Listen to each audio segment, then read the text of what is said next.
Bismillahirrahmanirrahim. Rabbi shrahli sadri wa yassirli amri wahlul 'uqdatam min lisani yafqahu qawli.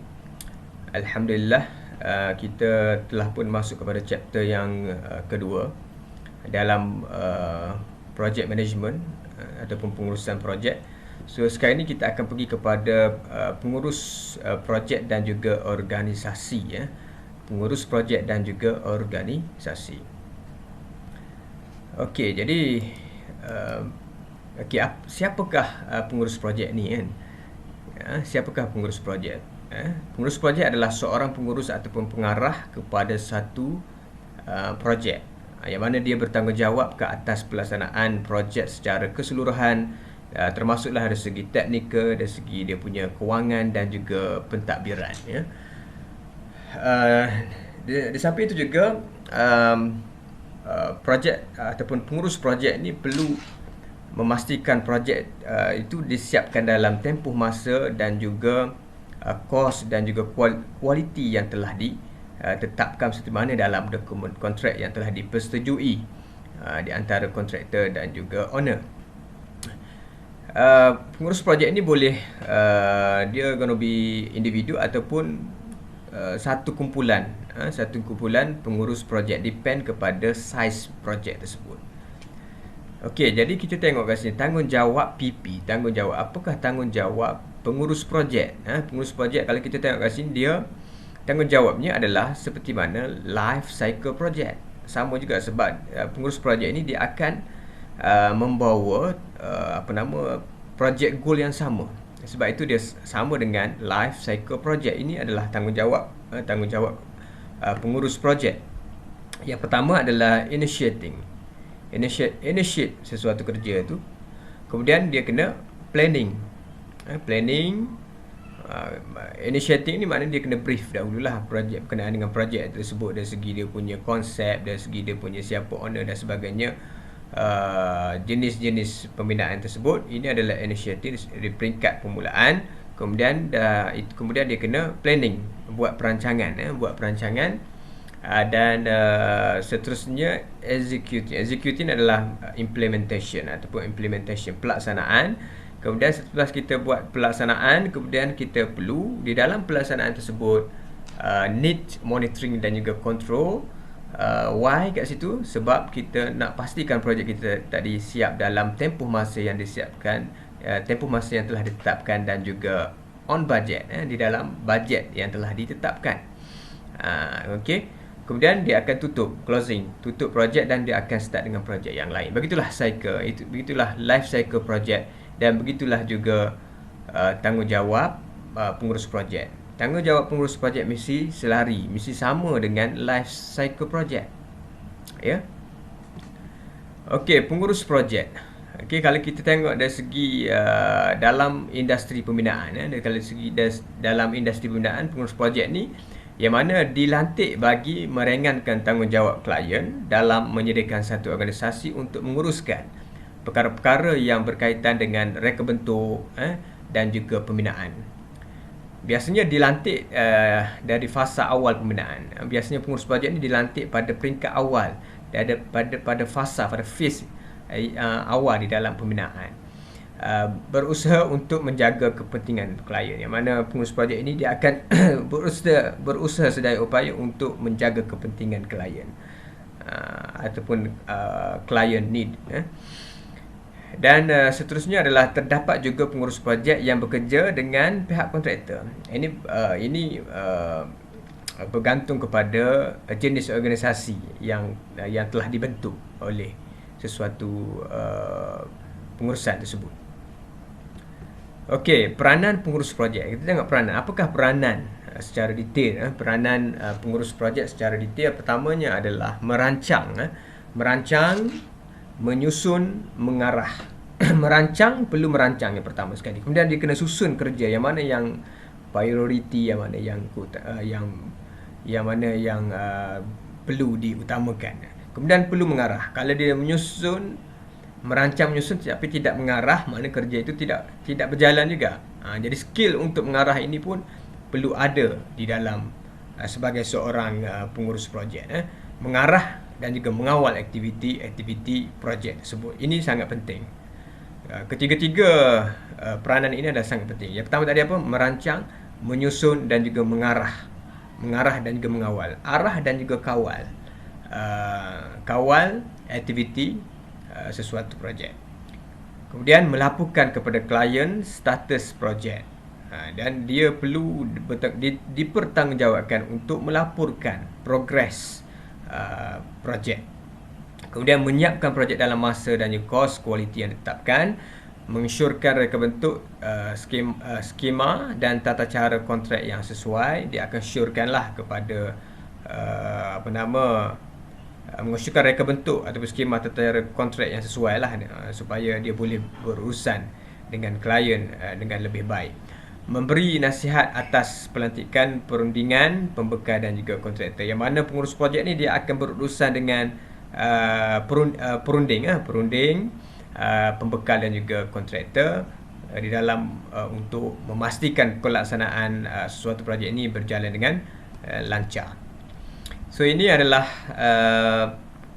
PM. PM adalah pengurus PM pengurus P ni. PM ni adalah project management. Project management. So dalam project management dia akan tidak boleh lari daripada terlibat dengan organisasi yang lain seperti inilah dari segi perancang bandar, kejuruteraan, ukur bahan, undang-undang, sistem laporan. So yang ni maknanya kemahiran yang perlu ada pada project management. Yang pertama adalah pengurusan, yang kedua perancangan bandar dan desa, yang ketiga kejuruteraan, ukur bahan, undang-undang, sistem laporan, teknologi bangunan, perakiran, kewangan, sosiologi, ekonomi, arkitek. So ini adalah bidang-bidang yang terlibat di dalam project management. Okey, kemahiran dalam kita untuk memastikan pengurus projek ni dapat menggerakkan aktiviti pembinaan itu, mana pengurus projek ni perlu ada kemahiran. Kemahiran pengurus projek. Apakah kemahiran yang penting sebagai seorang pengurus projek? Yang pertamanya, dia mesti pandai guna komputer, pengetahuan berkenaan dengan komputer. Okey, kemudian kemahiran konseptual. Kemudian kemahiran kemanusiaan, kemahiran untuk mengarah, kemahiran untuk membaca tingkah laku pekerja-pekerja. Dan juga dia perlu diintegrate, kemahiran komputer, kemahiran konseptual dan juga kemahiran kemanusiaan dia integratif, kita combinekan untuk dijadikan sebagai satu kemahiran wajib yang perlu ada pada seorang pengurus projek. Dan seorang pengurus projek juga dia mempunyai kelebihan apabila dia ada pengalaman. Pengalaman maknanya sebelum dia menjadi seorang pengurus, mungkin dia pun berada daripada bawah, ada start daripada bawah, iaitu dia mempunyai kemahiran teknikal, dia dah kerja dekat bawah, dia dah tahu dia dah merasa dah kerja di bawah arahan bagaimana. Kemahiran interpersonal, pengetahuan terhadap projek, pengetahuan dan juga kesedaran terhadap projek. So jadi pengalaman yang ada sebelum dia jadi seorang pengurus projek ini sangat-sangat penting dan menjadikan dia mempunyai kemahiran sebagai seorang pengurus projek yang baik, yang mana dia dapat membaca pekerja-pekerja di bawahnya kerana dia telah merasai bekerja di peringkat di level yang bawah. Jadi bila ada pengalaman begitu, maka dia insya-Allah dia akan dapat menjadi seorang pengurus projek yang baik. Okey, jadi ini adalah yang kita tengok tadi, project team. Okey, project team pun juga perlu carry the same goal, yang mana ini adalah dia punya project cycle, life cycle. Yang pertama, initiating, planning, executing, monitoring and control dan juga closing. Ini sama juga. Untuk projek tim pun perlu membawa objektif yang sama. Perlu mempunyai kefahaman dan juga hala tuju yang sama. Sama ada daripada peringkat pengurus, sebagai seorang pengurus projek, di level-level yang di bawah pun perlu mempunyai objektif yang sama, goal yang sama, supaya ianya dapat berjalan seiring. Okey, jadi pasukan pengurus projek, pasukan pengurus projek yang mana terdiri daripada pelbagai disiplin seperti arkitektur, dari segi bidang awam, struktur, mekanikal, elektrikal dan lain-lain. Kemudian kawalan projek, anggaran, perancangan dan penjadualan, kawalan kualiti dan lain-lain, wakil daripada klien. Ini adalah pasukan pengurus projek, yang mana dia terdiri daripada, seperti mana saya nyatakan tadi. Kemudian bilangan ahli dalam adalah bergantung kepada saiz dan juga kompleksiti projek. Bilangan ahli ini bergantung kepada saiz projek itulah. Kemudian pengurus projek sebagai ketua lah. Pengurus projek dia perlu memain peranan sebagai seorang ketua. Okey, setiap ahli perlu memahami secara jelas objektif projek dan menyedari keperluan mereka dalam memastikan projek tersebut berjaya. Maknanya setiap ahli ni perlu tahu fungsi dia. Setiap ahli perlu mengetahui fungsi dia di dalam organisasi itu supaya dia dapat carry on dia punya objektif projek tersebut. Dia mengetahui kepentingan ahli. Setiap ahli dia tahu bahawa dia ni penting bagi organisasi tersebut. Perlu ada kerjasama dalam setiap ahli. Setiap ahli perlu ada kerjasama, barulah kerja ini dapat berjalan dengan lancar. The project manager must organize, coordinate and monitor the progress of team member to ensure the work is complete in an orderly manner. Okey, masih lagi dalam pasukan pengurus projek, yang mana apakah responsibilities of the project team? First, translate client objective, maknanya dia kena sampaikan objektif klien tersebut kepada semua level. Kemudian monitor and follow up the construction progress units complete. Jadi dia perlu monitor dan juga follow up progress perlu monitor dan juga follow up. Jika tidak ada monitor dan juga follow up, maka satu projek itu tidak akan bergerak. Give advice to the contractor. Perlu bagi nasihat kepada kontraktor. Perlu nasihat ataupun guide, ataupun kita guide kontraktor tersebut supaya dia melaksanakan ataupun dia melakukan kerja-kerja itu mengikut kehendak klien. And then ensure the project is on time, specific cost and with good quality. Ini always saya bagi tahu, mana yang paling penting kita kena pastikan projek tu mesti siap pada waktu yang ditetapkan, dengan spesifik kosnya dan juga dengan kualiti yang seperti mana yang dikehendaki oleh klien. Okey, successful project. Apakah yang kita katakan, macam mana kita nak tahu projek kita ni sukses? Yang pertama, through integrated effort between project leader and the team member. Jadi untuk memastikan projek kita berjaya, dia mesti ada integrated effort. Mestilah mempunyai kerjasama, gabungan kerjasama di antara project leader dan juga team member. Maknanya project leader dan juga team member mesti ada kerjasama. Kalau tidak ada kerjasama, gabungan kerjasama di antara kedua-dua level ini, maka projek itu tidak akan berjaya. How to measure? Macam mana kita nak measure? Macam mana kita nak ukur kejayaan satu projek? Yang pertama, according to the term and contract. Daripada term and contract itu kita boleh mengukur. Kemudian on time performance. Kemudian within budget dan juga achieve client satisfaction. So itu dia punya sebagai kayu ukur untuk kita mengetahui sama ada projek kita ini sukses ataupun tidak. Okey, kemudian this is maknanya dekat sini project manager ni like orchestra lah.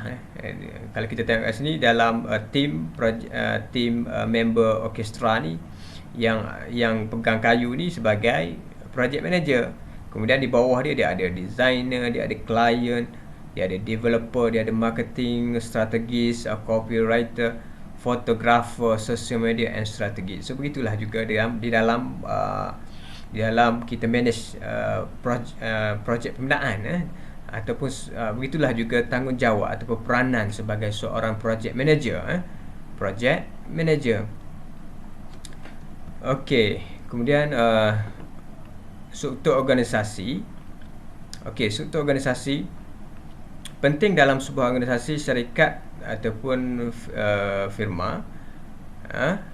Struktur organisasi ini pentinglah bagi sebuah syarikat, yang mana ia merupakan struktur kedudukan staf, peranan dan juga tanggungjawab dan juga had authority. Maknanya dia dengan adanya struktur organisasi, kita akan dapat mengetahui kita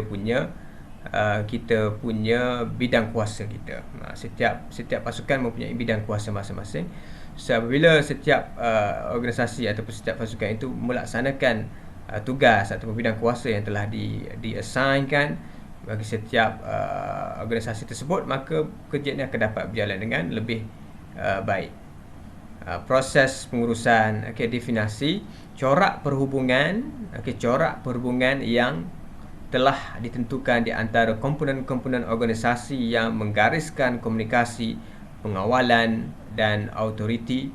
Ia membezakan di antara pelbagai bahagian organisasi dan menggariskan perhubungan antara mereka.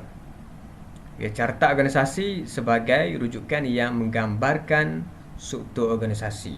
Carta organisasi itu dia akan menggambarkan struktur structure organisasi tadi, structure organisasi tadi lah.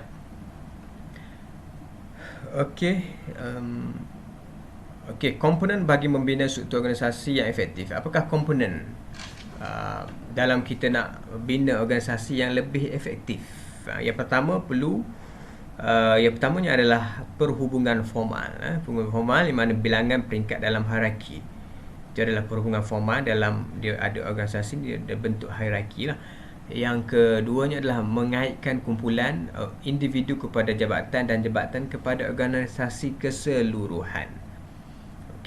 Corak sistem komunikasi agar efektif di keseluruhan jabatan. Organisasi yang berkesan.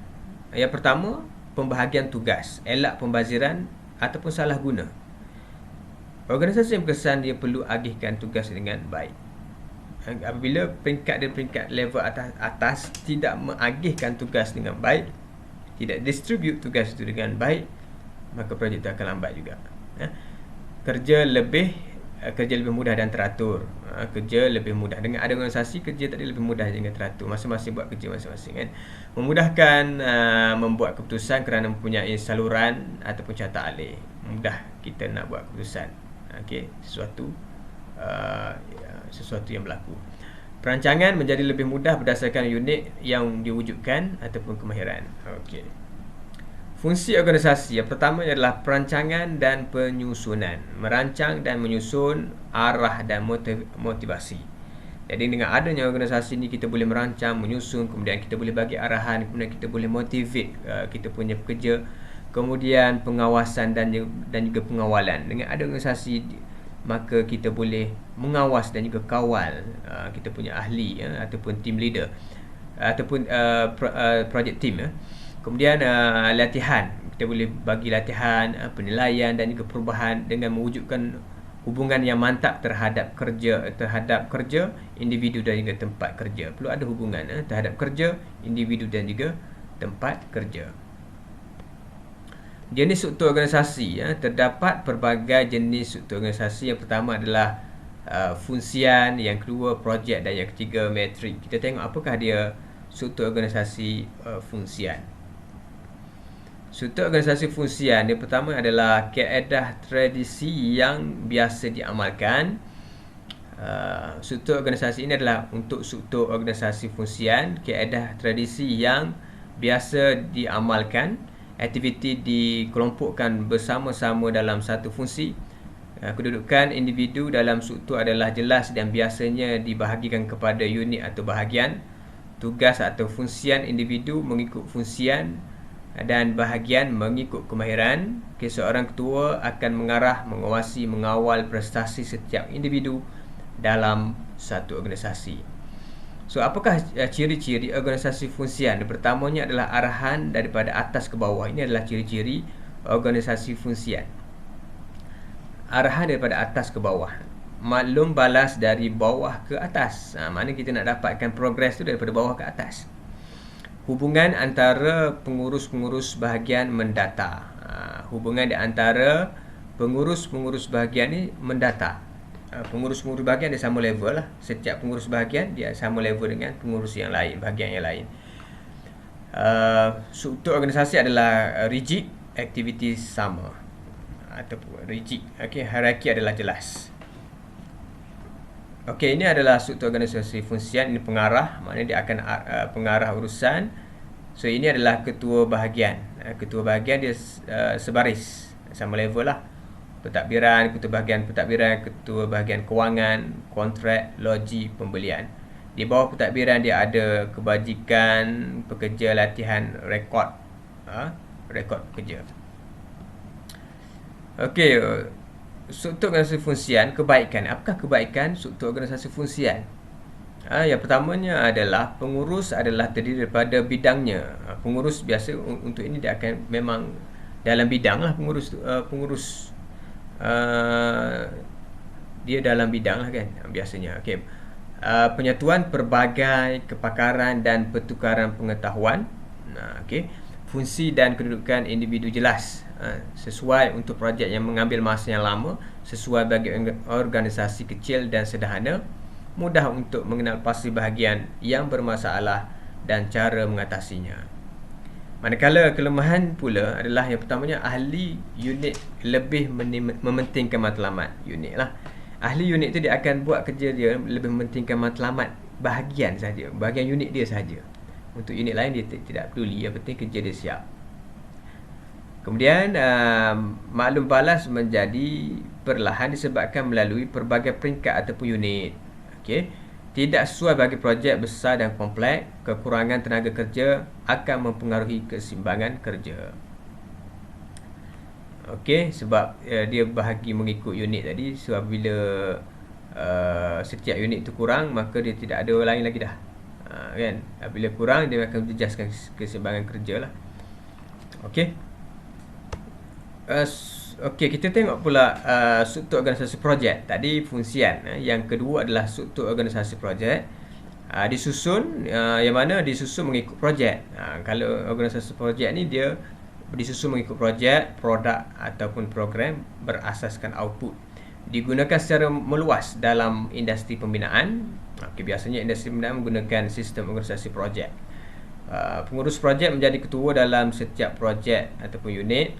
Okey, pengurus projek ditugaskan mengawal koordinasi projek bagi mencapai objektif sesuai bagi organisasi yang besar dengan projek yang banyak.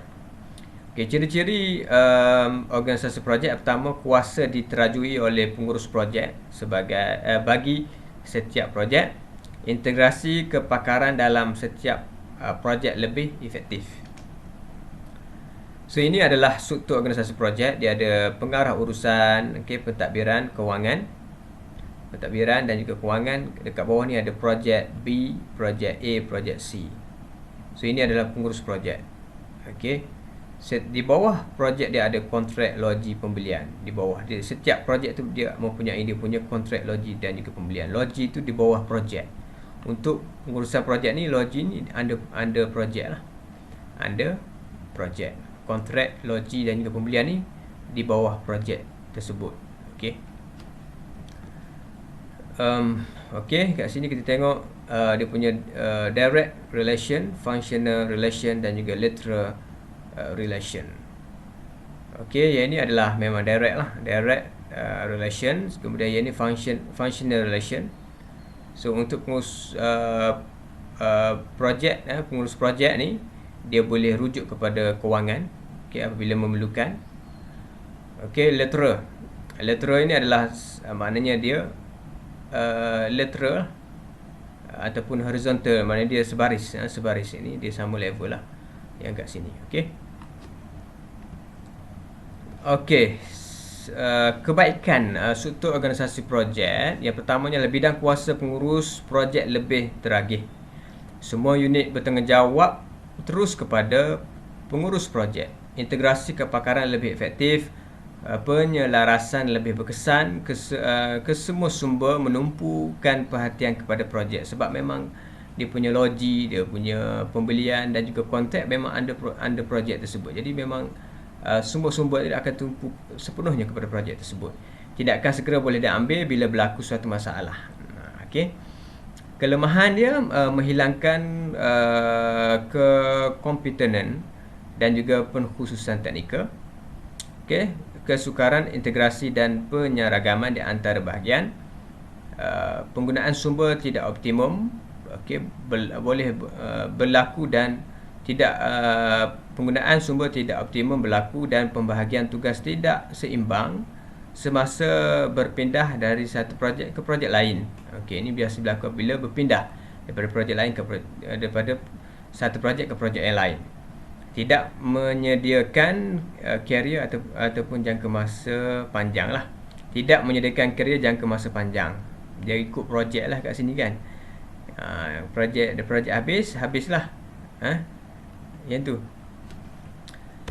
Okey. Kalau kita tengok yang ketiga pula adalah struktur organisasi simetrik. Okey, digunakan secara meluas dalam projek mega berteknologi tinggi dan memerlukan sumber yang banyak untuk bekerjasama dalam menyumbang kepakaran dalam bidang masing-masing.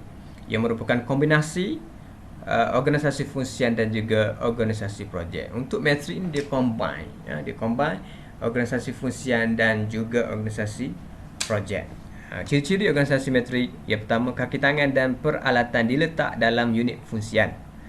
Okey, arahan formal dari atas turun ke bawah secara hierarki dan kemudian berpecah mewujudkan tanggungjawab bersama. Okey, pengurusan projek dipertanggungjawabkan ke atas projek masing-masing. Pengurus projek dipertanggungjawabkan ke atas projek masing-masing. Individu dalam kumpulan mempunyai dua ketua, dua reporting, iaitu pengurus fungsian dan juga pengurus projek. Kalau kita tengok kat sini, struktur organisasi metrik ni yang mana gabungan di antara fungsian dan juga organisasi fungsian dan juga organisasi projek. Kat sini adalah organisasi fungsian ini, di bawah organisasi fungsian dia ada pentadbiran, kewangan, pembelian, kontrak, logi. Okey, ini dia letak di bawah organisasi fungsian. Kemudian projek dia ikut projek dia ada kat sini. Okey, sebab tu kita panggil metrik. Projek A, okey, projek A, projek B, projek C. Okey. Jadi dia bentuk dia macam ni. Gabungan di antara kumpulan fungsian dan juga kumpulan projek. Logi dan sebagainya dia perlu refer kepada kumpulan fungsian. Untuk projek A ni kalau dia nak pakai logi, dia akan refer dengan kumpulan fungsian untuk mendapatkan kemudahan di situ. Okey. Apakah kebaikan struktur organisasi metrik? Yang pertamanya adalah penggunaan sumber yang optimum dan juga berkesan, mengurangkan pelibatan pengurus projek dalam hal pentadbiran, tumpuan kepada projek. Okey, penyampaian maklumat lebih tepat, pengurus projek dapat bertindak cepat dalam menyelesaikan masalah. Manakala kelemahannya pula adalah lebih banyak pengurus diperlukan. Jadi banyak pengurus diperlukan dekat sini. Memerlukan lebih banyak perbincangan antara jabatan fungsian dan juga projek. Dua report yang boleh mewujudkan konflik. Pembahagian sumber menjadi lebih sukar apabila berlakunya projek-projek yang berjalan serentak dan mungkin wujud dominan apabila terdapat pengurus yang lebih menonjol. Kos pengurusan meningkat. Kos pengurusan meningkatlah sebab dia pengurus pun banyak kan. Lebih banyak pengurus diperlukan. Jadi pengurus ni gajinya besar kan. Jadi kos ni lebih meningkatlah. Okey, struktur organisasi. Okey, apakah faktor pemilihan struktur organisasi? Kita nak pilih apakah struktur organisasi yang sesuai. Macam mana? Apakah faktor-faktor pemilihan struktur organisasi? Yang pertamanya adalah saiz dan juga jangka masa projek. Projek yang besar dan panjang, tempohnya perlu kepada autoriti yang lebih luas. Yang kedua, pengaruh teknologi. jika menggunakan teknologi yang sentiasa berubah dan wujud banyak ketidakpastian penggunaan metrik atau projek lebih baik kat sini. Okey. Kalau dari segi pengaruh teknologi pun dia akan memberi kesan kepada pemilihan struktur organisasi. Yang kedua, sumber kaki tangan dan juga pengalaman kepakaran. Sumber ni, okey, dari segi sumber, kaki tangan, pengalaman dan juga kepakaran. Jika organisasi tersebut tidak berpengalaman dan masa projek terhad, struktur metrik tidak digalakkan. Kat sini. Dari segi kos, okey, kos projek yang menekankan kos, maka autoriti yang ada projek perlulah tinggi. Maka autoriti yang ada pada projek perlulah tinggi. Itu adalah kos. Ini adalah faktor pemilihan struktur organisasi. Yang pertama, saiz dan jangka masa projek, pengaruh teknologi, dan yang ketiga, sumber, dan yang keempat adalah kos. Okey, carta organisasi kontraktor. Ini adalah contoh carta organisasi kontraktor. Dia ada director, dia ada project coordinator, project engineer. So kat sini dia ada dia punya design and supervision consultant, mechanical electrical consultant, CNS consultant, quantity surveying consultant. Kemudian di sini dia ada technical partner, TMB Energy Service Sdn Bhd. So di bawah project engineer dia akan ada quantity surveyor, dia ada site agent, dia ada procurement officer, kemudian dia ada finance ataupun admin officer. So di bawah site agent dia ada site supervisor. Okey, di bawah ni ada site supervisor lah. Okey, ini adalah contoh carta organisasi kontraktor. Okey, carta organisasi di tapak bina pula. Okey, ini adalah contoh carta organisasi di tapak bina. Dia ada project director, kemudian dia ada senior project manager. So dia ada safety officer, dan dia ada contract manager. Di bawah contract manager dia ada quantity surveyor QS. So di bawah senior project manager dia ada project manager, dan di bawah project manager dia ada site supervisor. Okey, ini adalah carta organisasi. Okey, untuk ni ketua eksekutif. Okey, perunding luar, pengurus besar. So dekat sini dia ada jabatan kewangan, jabatan pemasaran, jabatan undang-undang dan juga pentadbiran tanah, jabatan perancang korporat, jabatan audit. So dia ada jabatan ukur, di bawah ni ada unit procurement, jabatan pengurusan projek dan juga reka bentuk. Di bawah ni ada unit reka bentuk dan juga unit pengurusan projek. So jabatan pentadbiran dan sumber manusia. Okey, dia ada ni lah, unit sumber manusia, unit pentadbiran, unit latihan, unit quality dan juga ISO.